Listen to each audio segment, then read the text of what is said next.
selamat siang Pak Firman. Halo, selamat siang. Oke, gimana nih Pak kabarnya? Alhamdulillah baik. Oke, mungkin sebelum kita mulai, Pak Firman boleh memperkenalkan diri terlebih dahulu. Ya, saya Firman. Ya, saya managing partner dari kantor hukum MFHN Partner yang berkedudukan di Bekasi. Oke, baik Pak. Di percakapan kita kali ini kita akan membahas terkait dengan buku Broken String karya Aureli Moremas nih Pak. Oke. Oke, di sini saya kasih sekilas lah ya Pak Oke. tentang buku ini. Jadi Aureli Moremas ini merilis buku memoir yang berjudul Broken Strings pada 10 Oktober 2025 yang mengungkap pengalaman pahitnya sebagai korban child grooming saat masih berusia 15 tahun, termasuk hubungan manipulatif hingga pernikahan yang tidak sah dengan pria yang usianya 2 kali lebih tua, yang ia tulis dari sudut pandang korban dengan harapan bisa memberi kekuatan bagi penyintas lainnya. Oke. Kira-kira dari buku ini Bapak udah mengetahui lah ya Pak Ya. terkait dengan isu ini. Oke. Oke Pak, dari cerita Broken Strings tadi, kira-kira apa sih Pak child grooming itu? Mungkin boleh dijelaskan kepada kita semua. Oke, jadi gini ya. Child grooming sendiri ini merupakan satu awalan ya, atau satu tindakan pendahuluan dari seseorang yang memang ya tadi sebagaimana yang disampaikan bahwasanya ada orang dewasa yang memang berpacaran dengan anak-anak ya. Nah, di sini merupakan satu awalan atau secara spesifik yang diatur di dalam tindak pidana di Indonesia itu sendiri atau di hukum positif Indonesia ya. Sebetulnya ini adalah apa ya, satu rangkaian ya, maksudnya satu rangkaian menjadi sebuah modus operandi yang memang nantinya akan menjadi satu tindak pidana yang berkelanjutan, karena di dalam tindak pidana ini ya, dalam tindak pidana ini semuanya akan terjadi ya, di kemudian hari, karena ini berkaitan dengan ya tadi apa ya, kesenjangan antara pelaku dan korbannya tersendiri itu gitu. Oke Pak, berarti jadi child grooming ini dapat dikualifikasikan sebagai perbuatan persiapan terhadap tindak pidana seksual Pak? Betul. Oke baik. Betul banget. Oke baik, kita akan next ke pertanyaan selanjutnya. Oke. Apa saja peraturan perundang-undangan yang mengatur terkait dengan child grooming di hukum nasional kita Pak? Oke, di dalam hukum nasional kita atau di dalam undang-undang yang memang berlaku di Indonesia atau dalam hukum positif di Indonesia sendiri, child grooming ini kan satu tindakan persiapan ya terkait dengan kekerasan seksual. Nah, kekerasan seksual tersendiri ini ada beberapa pengaturan ya. Ada undang-undang terkait dengan perlindungan anak dan ada undang-undang terkait dengan kekerasan seksual gitu. Nah, dalam undang-undang perlindungan anak sendiri, ketika memang orang dewasa berpacaran dengan anak di bawah apa ya, usia dewasa ya. Nah, di dalam undang-undang perlindungan anak yang dinyatakan sudah dewasa adalah di atas 18 tahun.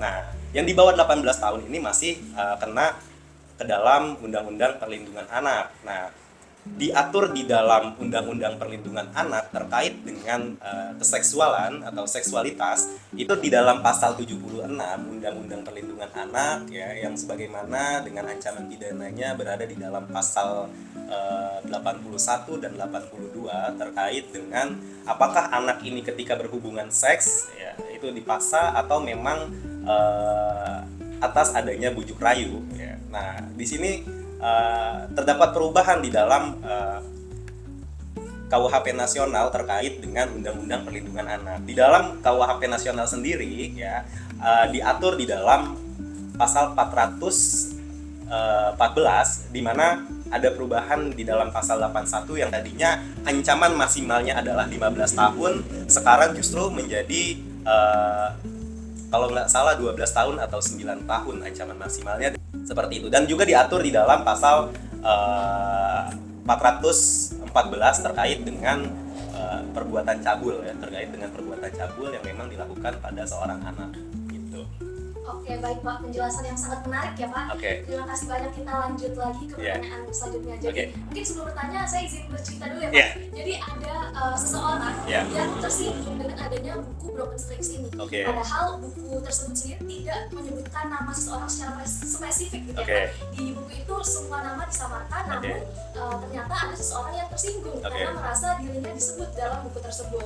Nah, apakah ada dasar hukum yang relevan untuk menggugat penulis Pak terkait dengan hal tersebut? Oke, terkait dengan ini masuknya ke dalam unsur atau delik aduan, di mana ada terkait dengan pencemaran nama baik ya. Pencemaran nama baik sendiri kan kalau tidak salah pada saat itu sebelum KUHP nasional ataupun di dalam Undang-Undang ITE ini pernah adanya satu sengketa terkait dengan pencemaran nama baik ya.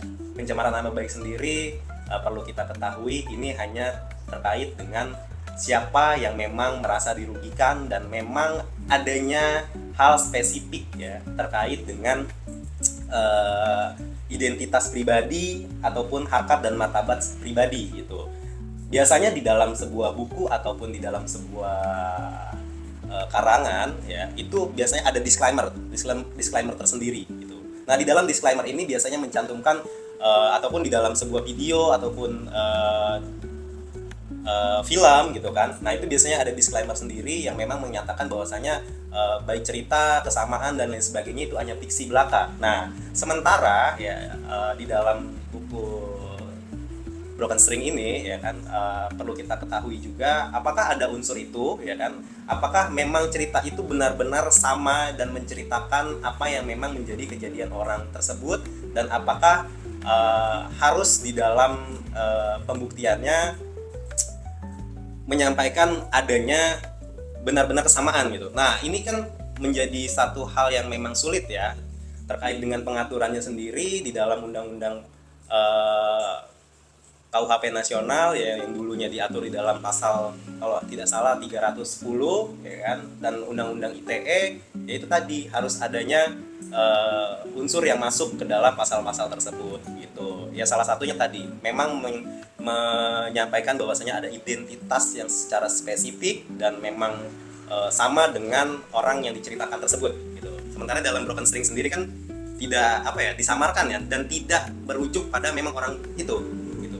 Dan kalau orang itu merasa cerita gue sama ya mungkin di tempat lain juga kan ada orang-orang yang merasa memiliki cerita tersebut, karena ini merupakan satu cerita yang memang dialami oleh setiap orang, dan ini menjadi rentan ya untuk ya banyak sekarang anak SMA yang berpacaran dengan usia di atasnya, yang ternyata anak SMA tersebut masih di bawah usia dewasa gitu.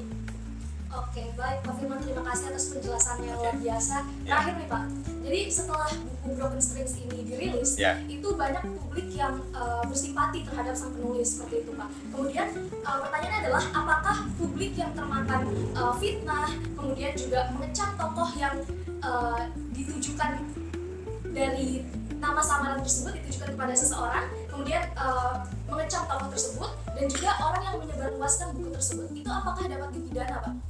Sebetulnya tadi seperti yang saya sampaikan ya, terkait dengan laporan ini adalah delik aduan ya. Delik aduan di mana ada seseorang yang merasa dirugikan ya.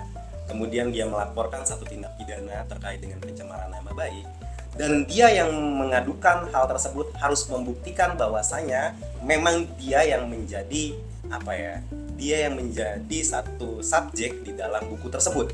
Nah, apakah si orang yang memang melaporkan si penulis ini dapat membuktikan itu gitu? Karena pada umumnya di dalam sebuah cerita atau sebuah karangan ya kan, apalagi ini Broken String ini bukan menceritakan satu pengalaman pribadi penulis ya kan, ataupun mungkin saja ini pengalaman pribadi penulis ataupun yang lainnya yang memang kita tidak tahu gitu kan, apakah ini merujuk pada seseorang atau subjek yang tadi mau melaporkan si penulis. Menurut saya bisa kalau bisa membuktikan bahwasanya memang dia yang menjadi subjeknya dan ada identitas dia yang disebutkan di dalam buku tersebut gitu. Selebihnya tidak bisa. Oke, baik Pak Firman, terima kasih banyak atas penjelasannya. Mungkin sebelum kita akhiri, boleh dikasih dua kata-kata dulu Pak untuk closing statement kita. Oke, jadi gini,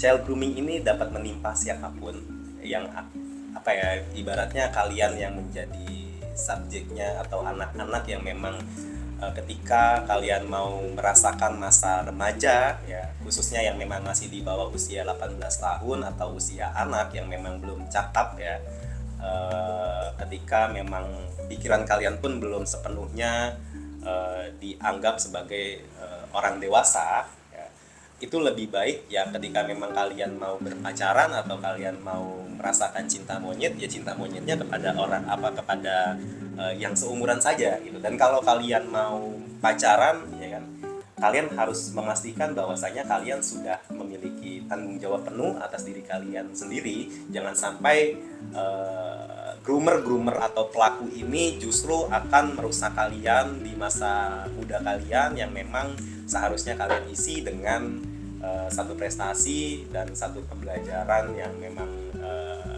dimuat dalam diri kalian sendiri, menjadi satu hal yang ibaratnya kalian yang bertanggung jawab atas diri kalian sendiri, dan kalian yang harus dapat mempertimbangkan ya, apakah diri kalian mau terjebak dalam persiapan untuk menuju kekerasan seksual tersebut, atau kalian yang mau menghentikan hal tersebut dari sekarang. Itu yang harus kalian pertimbangkan, dan itu yang harus kalian